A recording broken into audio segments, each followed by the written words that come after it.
Welcome back to computer science. Yesterday we finished up chapter 2, which was just an overview of the semester. It was really the first textbook chapter we had. Today I'm going to start chapter 3, but yesterday, just a quick recall, we finished up the section on why white space and precision matters and the importance of attention to detail as a programmer and professionalism and the white space of the output. Then we kind of looked into the Canvas modules. I found a 30-minute video that was recommended to watch for the textbook. And so what I'm going to do right now is I'm going to pull up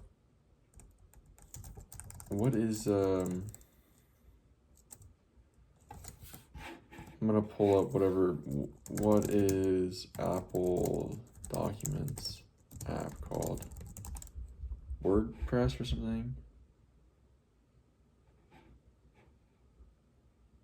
Didn't we used to have Pages or something? Is that what it's called?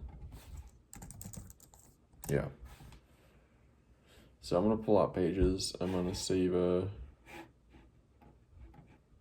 create a new folder first of all. I'm going to name it CS1,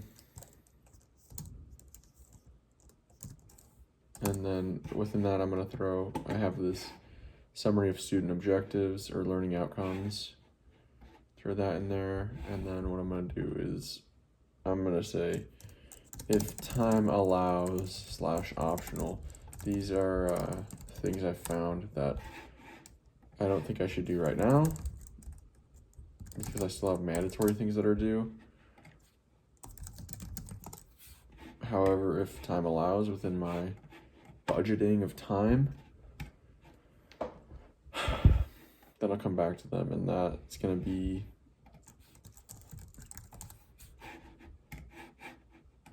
first of all this video.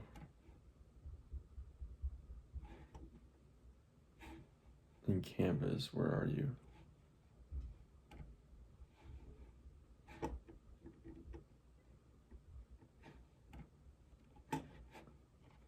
Overview of using the textbook video.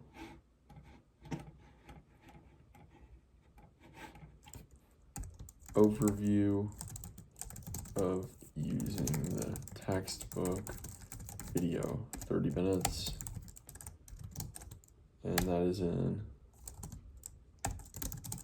week 1 Canvas module.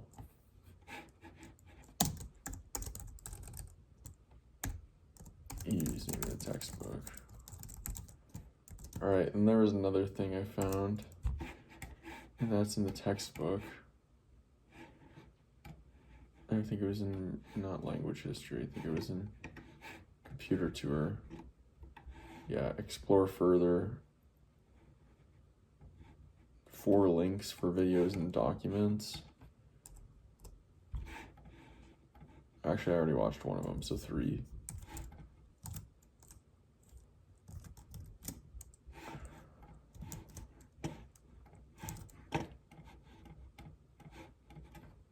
These are 2.2 explore further links. All right. There we go. Now I'm going to jump back into the textbook. We're going to begin chapter 3. Let's check it out. Just scan over it quickly. Basic Python input output. Basic input output errors. That's it. And then we're going to have, oh, wow. Oh, wow. Oh, wow. I was about to say, this is going to be a really short chapter, only 2 sections, but dude, this first one, basic input output, has like so many participation activities.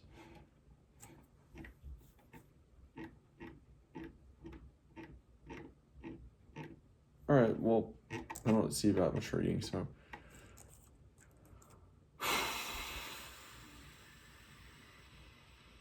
that's it for now. I'll jump back in and then I'll come back to recall in a bit.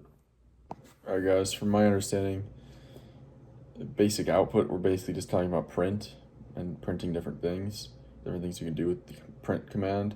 Pretty simple things I've already learned. I must have taken a Python course back in the day. I think I took it on Codecademy like 3 years ago. But the string output stuff with print is super simple. Concept of strings and variables I already know. So string, we use quotation marks. You can pretty much put anything within it. It's a text. Print is going to output what's in the parentheses to the terminal or the console. Then we talked about printing variables, which you don't use quotation marks. You just use the variable name. Printing multiple things within one print statement. You add commas in between these strings and variables, and it will automatically add a space in between these, which I don't really like, but all right. I'm sure there's a way around it. We talked about new line character, which is \n. You can put that within a string and it will cause you put that within a string, I think, yeah.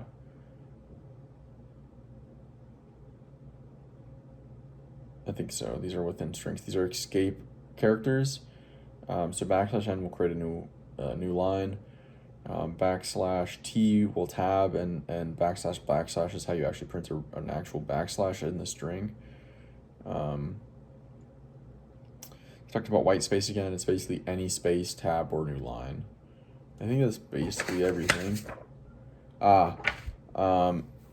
So every time we use print command and then another print command, it's gonna be two separate lines. If you want to keep two different print commands on the same line, you can end like the first print statement with comma, end equals, and then quotation mark, space, quotation mark, and then the next print will be on that same line.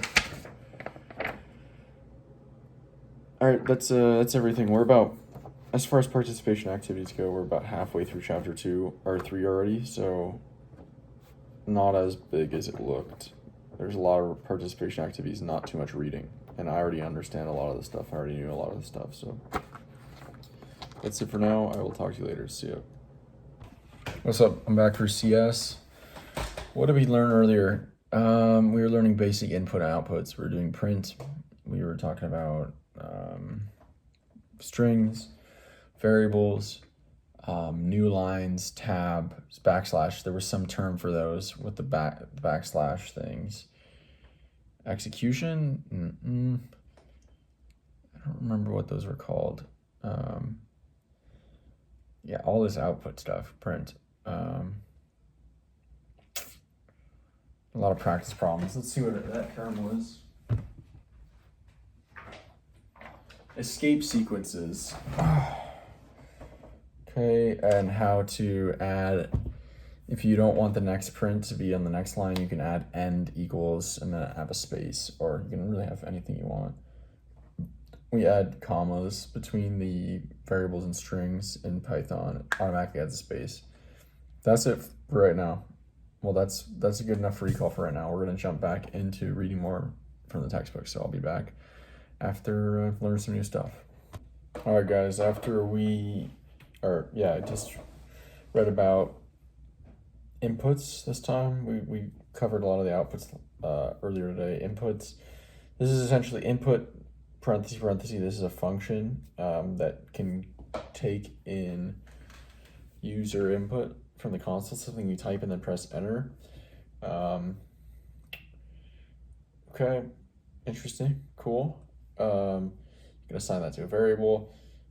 It's going to be a string whenever someone inputs data or information into the input function and enters. That user data will be entered as a string. If you want to turn it into an integer, which is a different type, aka data type, you're going to want to use the int function int. If you basically, whatever you put with it, if you put a string of all numbers within an int function, it will turn into an integer data type. So then you can do arithmetic on it. So that was converting data types as well as input. There's something else in here. There's one other thing. Input.